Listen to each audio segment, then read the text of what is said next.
I bolted upright in bed, heart pounding, as I felt a warm arm draped over my waist from behind.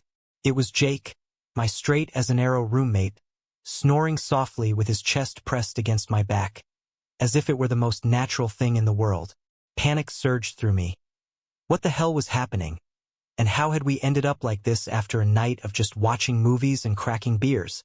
The morning light filtered through the thin curtains of our cramped Brooklyn apartment, casting a golden hue over the mess of empty pizza boxes and scattered controllers from last night's gaming marathon. I, Alex Thompson, a 25-year-old graphic designer scraping by in the city that never sleeps, had always kept my personal life under wraps.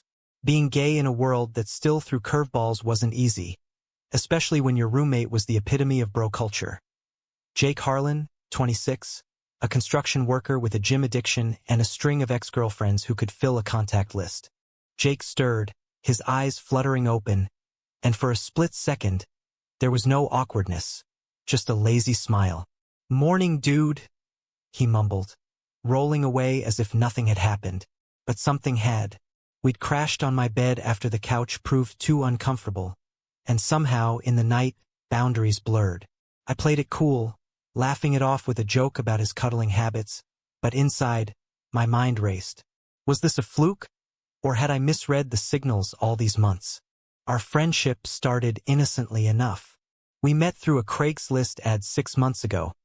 Me needing a roommate to split the rent on this shoebox in Williamsburg. Him fresh off a breakup and looking for a fresh start. Jake was the kind of guy who filled the room with his easy charisma. Tall, broad-shouldered, with tousled brown hair and a laugh that could disarm anyone. He talked endlessly about football, his job building high-rises, and his dreams of starting his own contracting business. I, on the other hand, was the quiet, creative type, spending hours hunched over my laptop designing logos for startups, nursing a coffee addiction, and harboring a crush I dared not voice. That day, as we grabbed bagels from the corner deli, the incident hung in the air like unspoken words. Jake didn't bring it up, and neither did I. But over the next few weeks, subtle shifts began. He'd linger a bit longer when we bumped shoulders in the kitchen, or his eyes would catch mine during movie nights, holding the gaze just a beat too long. I told myself it was nothing. Jake was straight after all.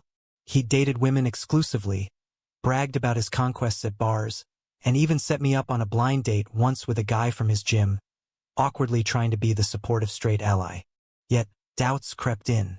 One evening, after a rough day at work where my boss nitpicked my designs, I came home to find Jake cooking spaghetti, his attempt at comfort food. "Heard you had a crap day," he said, plating it up with a grin. We ate on the fire escape, overlooking the bustling streets, and talked about everything. My frustrations with the corporate grind, his family's expectations back in Ohio. His dad, a retired military man, had drilled into him the ideals of traditional masculinity. Marry young, have kids, build a legacy. Jake confessed he felt trapped by it sometimes, like he was living someone else's script. As the sun set, casting orange glows over the skyline, he turned to me.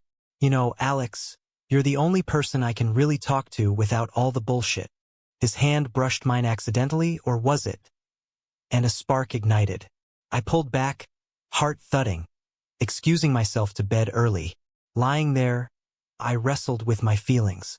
Crushing on a straight guy was a recipe for disaster, especially one who shared your bathroom and knew your quirks. But what if he wasn't as straight as he seemed? The thought terrified and thrilled me in equal measure. The first real crack in our facade came at a party thrown by mutual friends in Bushwick. The loft was packed with artists, musicians, and the usual hipster crowd. Jake had invited his work buddies, a rowdy group of guys who downed shots and swapped stories about weekend hookups. I mingled, chatting with a cute barista named Tim who'd been flirting with me online. But my eyes kept drifting to Jake, who was unusually quiet, nursing a beer in the corner. Later, as the night wore on, I found him outside on the stoop, staring at the stars barely visible through the city haze. "You okay?" I asked, sitting beside him. He sighed, admitting the breakup with his ex, Sarah, had hit harder than he let on. She said I was emotionally unavailable. he confessed. Maybe she's right. I don't know what I want anymore. In that vulnerable moment, I opened up too, about my own past heartbreaks, the sting of coming out to unsupportive friends in college. Our conversation flowed deep into the night, barriers crumbling. When we got home, tipsy and tired, Jake paused at my bedroom door. Thanks for listening, man. Then, impulsively, he hugged me. A real hug, not the bro pat on the back. Time froze. I felt his breath on my neck, his arms strong around me.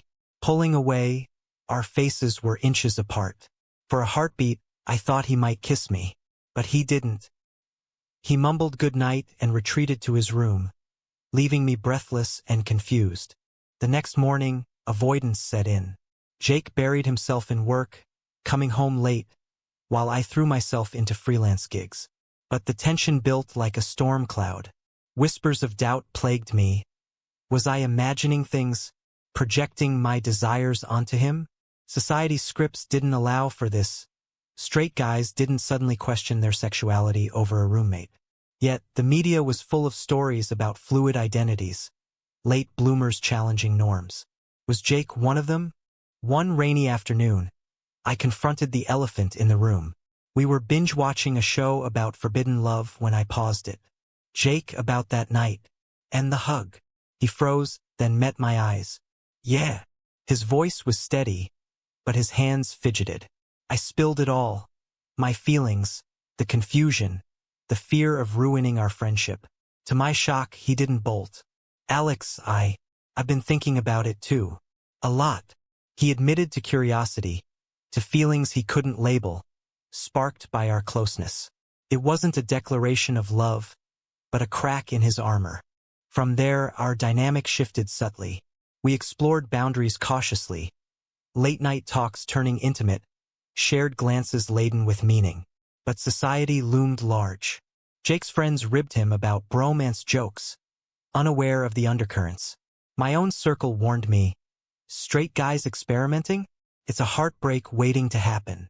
The conflicts mounted, internal and external, as we navigated this uncharted territory. As weeks turned into months, Jake and I danced around the unspoken truth, our apartment becoming a bubble where societal judgments couldn't penetrate.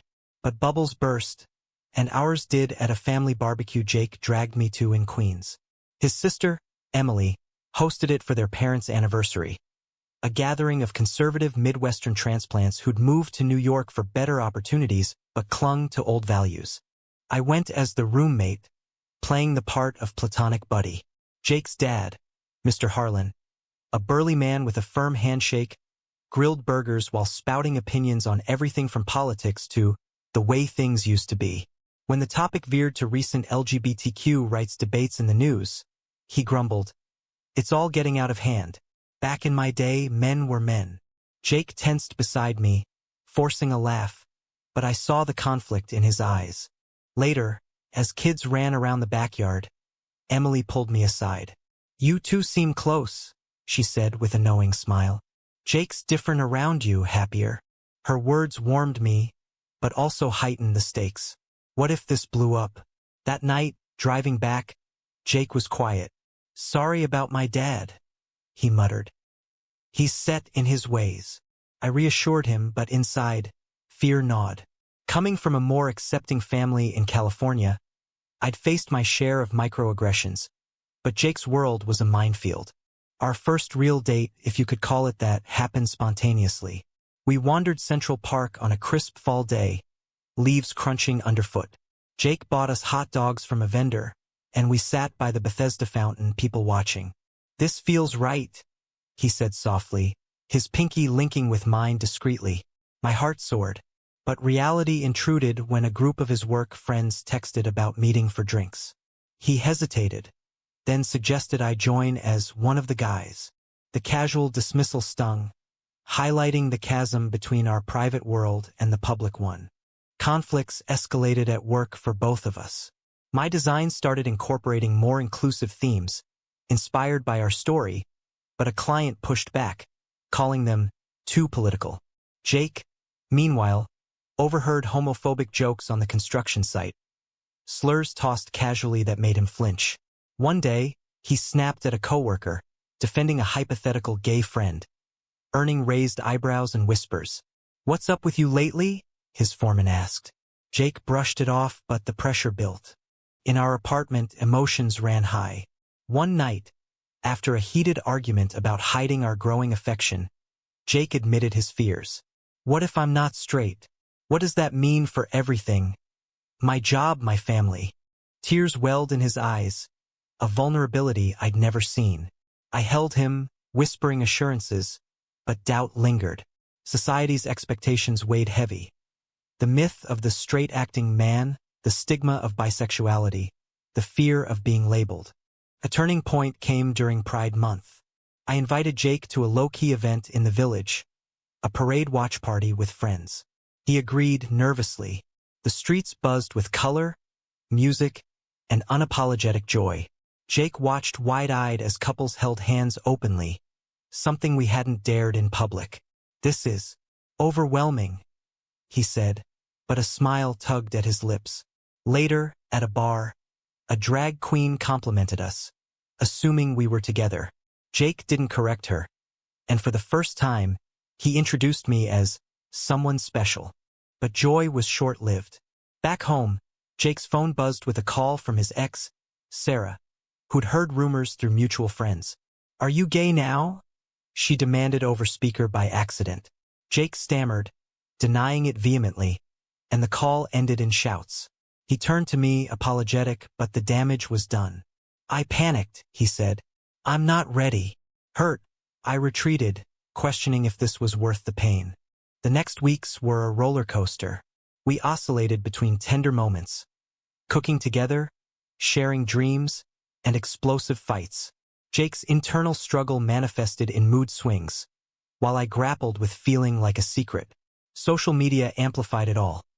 Stories of outed celebrities facing backlash, debates on fluidity versus labels. One evening, scrolling through feeds, Jake showed me an article about men coming out later in life. "This could be me," he whispered. It sparked hope, but also fear of the unknown. A major conflict arose when Jake's parents visited unexpectedly. We scrambled to straighten up the apartment, removing any hints of intimacy. During dinner at a local Italian spot, his mom probed about his dating life. "Any girls on the horizon?" Jake lied smoothly, but I saw the strain. Later, alone, he broke down. "I can't keep pretending."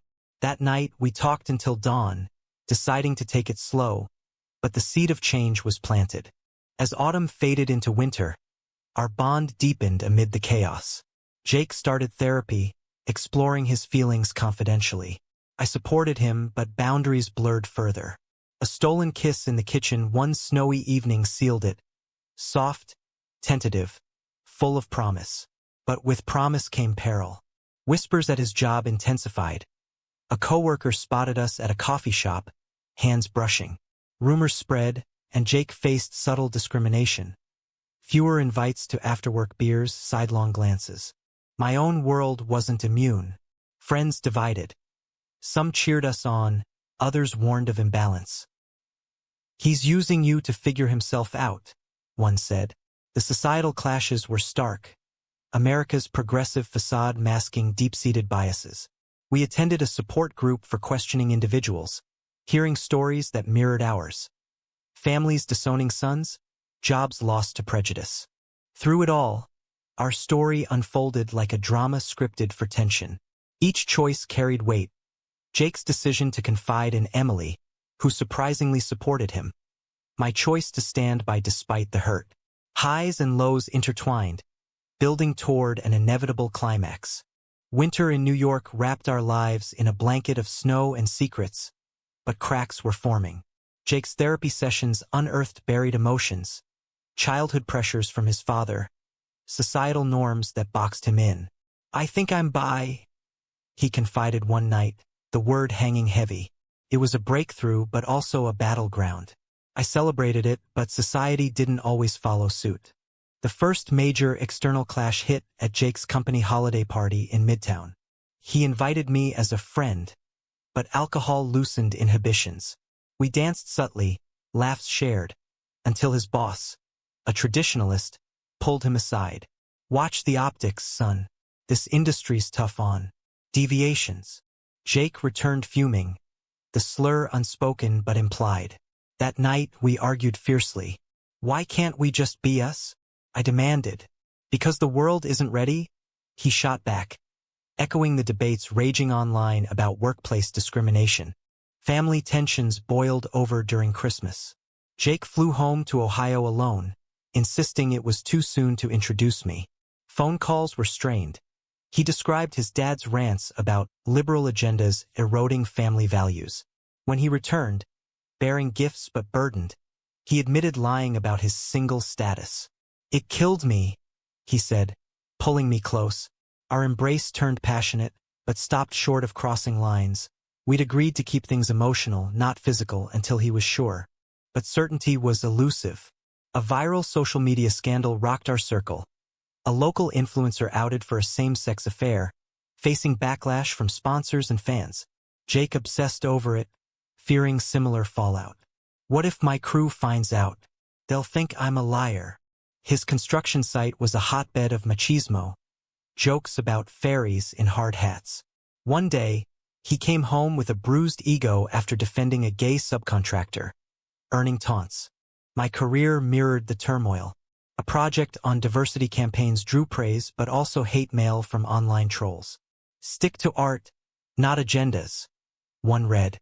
It fueled my resolve, but also exhaustion. Friends hosted interventions. "Alex, protect your heart." Their concerns were valid. Stories of straight men dipping into gay waters only to retreat were legion.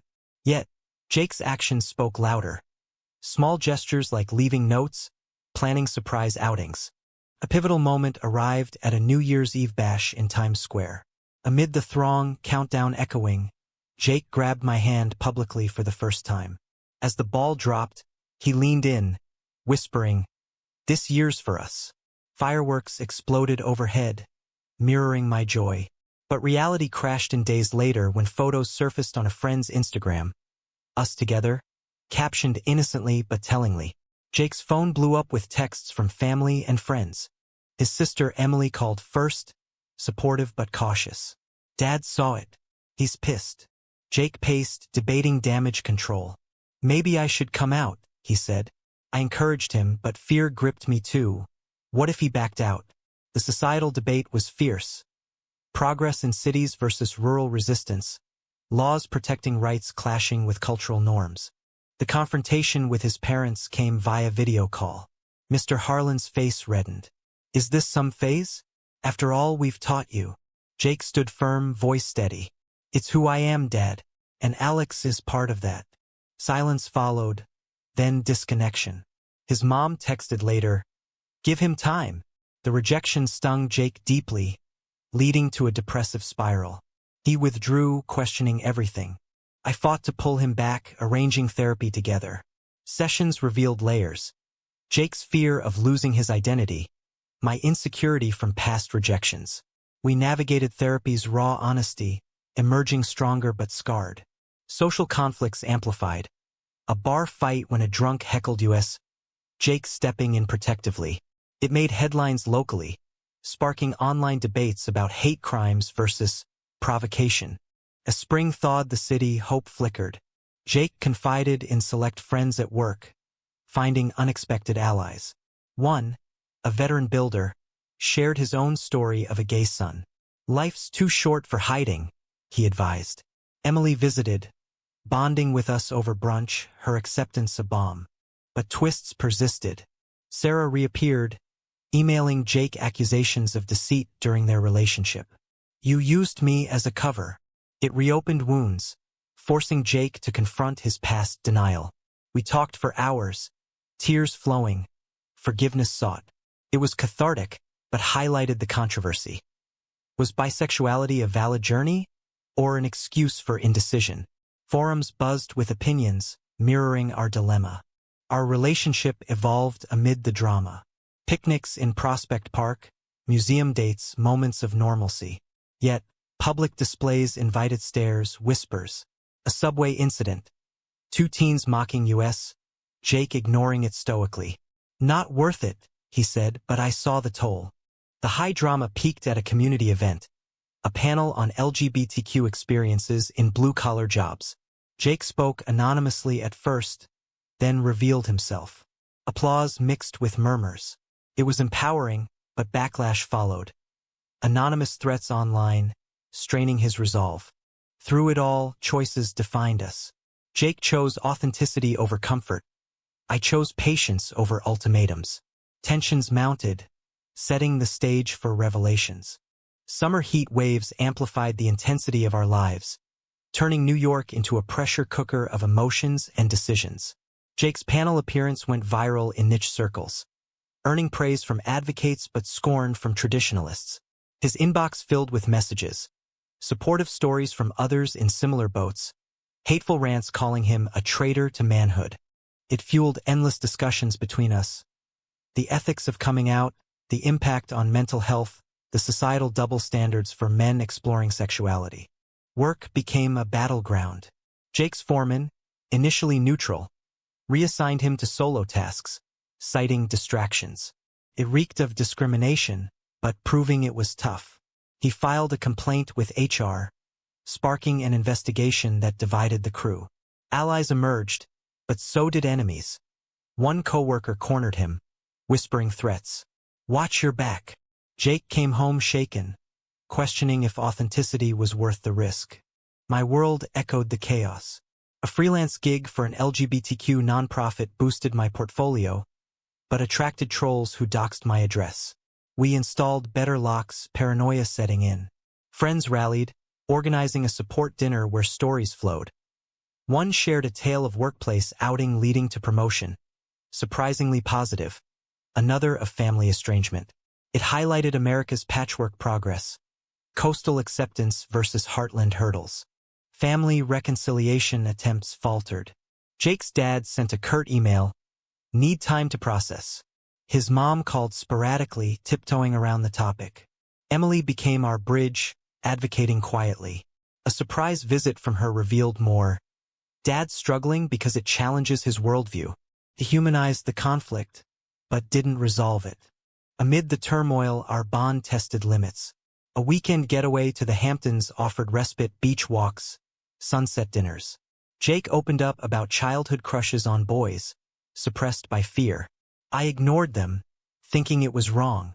His vulnerability drew us closer, but a heated moment on the sand, almost crossing into intimacy, halted when he pulled back. "Not yet," he said, respectful but frustrating. Back in the city, controversy struck via social media. A podcaster dissected Jake's story, anonymized but recognizable, debating if late bloomers harmed the community by reinforcing stereotypes. Comments poured in, "He's just confused," versus "Sexuality is fluid, back off." It sparked our own debate. Jake defending his journey, me acknowledging the pain of uncertainty.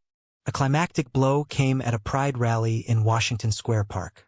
We attended, flags waving, chants echoing. Jake, emboldened, held my hand openly, but a counter-protester hurled slurs, escalating to a shove. Security intervened, but the incident made local news. Jake's face splashed online, outing him fully to his extended network.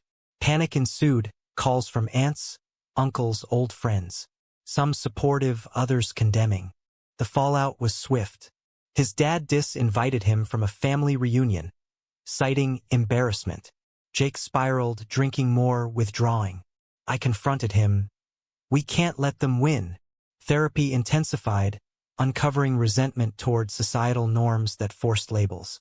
"Why can't I just love who I love?" he cried. Redemption flickered through allies. His foreman apologized post-investigation, reinstating him with sensitivity training for the crew. A coworker came out as gay, crediting Jake's courage. It shifted dynamics, fostering inclusivity. Our story drew media attention. A journalist reached out for an interview. We debated. Expose ourselves further? Jake agreed, seeing it as advocacy. The piece ran in a progressive outlet, titled "From Straight Roommate to Soulmate," a modern love story. It garnered shares, but also backlash, accusations of promoting confusion.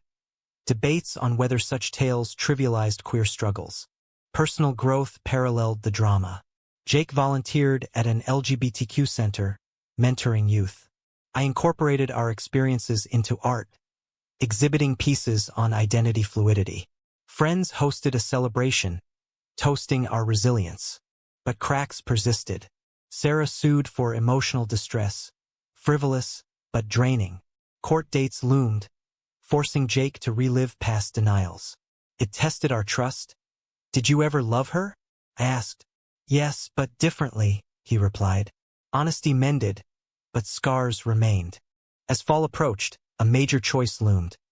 Move in together officially or part ways. Tensions peaked during a storm-lashed night. Power out, candles flickering, we bared souls. Jake proposed commitment. I choose you, Alex. Fully. Tears mixed with relief. Yet, society's shadow lingered. A poll in the news showed divided opinions on bisexual visibility, half supportive, half skeptical. It mirrored our journey's controversy. With commitment came new horizons, but the path was fraught with final hurdles. Jake's court case with Sarah settled out of court, mutual apologies, closure achieved. It freed him, but the publicity lingered, inviting ongoing scrutiny. Social media debates raged. Was Jake's story inspirational or cautionary? Comments dissected our relationship, questioning motives, authenticity. Work stabilized for Jake. Promotions followed his advocacy, turning adversity to advantage. My career flourished with commissions for inclusive campaigns. We moved to a larger apartment in Chelsea, a neighborhood pulsing with acceptance. Decorating together, picking art, furniture, felt domestic, real. Family mending began tentatively. Jake's mom visited, awkward at first, but warming over coffee. I just want you happy, she said, hugging us both. His dad remained distant, but sent a birthday card, progress albeit slow. Emily became a frequent guest, her kids adoring Uncle Alex. Community involvement deepened. We spoke at events, sharing our tale to humanize struggles. Backlash persisted. Protests at one panel, shouts of agenda pushers, but support outweighed hate, emails from questioning individuals thanking us for visibility. Intimacy evolved naturally, focused on emotional depth rather than rush. Walks in Highline Park, hands linked, symbolized freedom. Yet, societal conflicts simmered. A bill in Congress debating protections for LGBTQ workers divided the nation. Jake lobbied locally, his voice amplifying. A final twist arrived via an old friend of Jake's, Mark, who confessed similar feelings years ago but suppressed them. You gave me courage, he said, coming out. It rippled, inspiring a chain of authenticity. As our first anniversary neared, we reflected on the journey, from that fateful morning embrace to now. Highs of love, lows of rejection, all woven into a tapestry of growth. But questions lingered, sparking endless contemplation. In a world of rigid labels, was our love a triumph or a tragedy waiting? Was Jake's journey a genuine awakening, or merely a phase influenced by proximity and circumstance?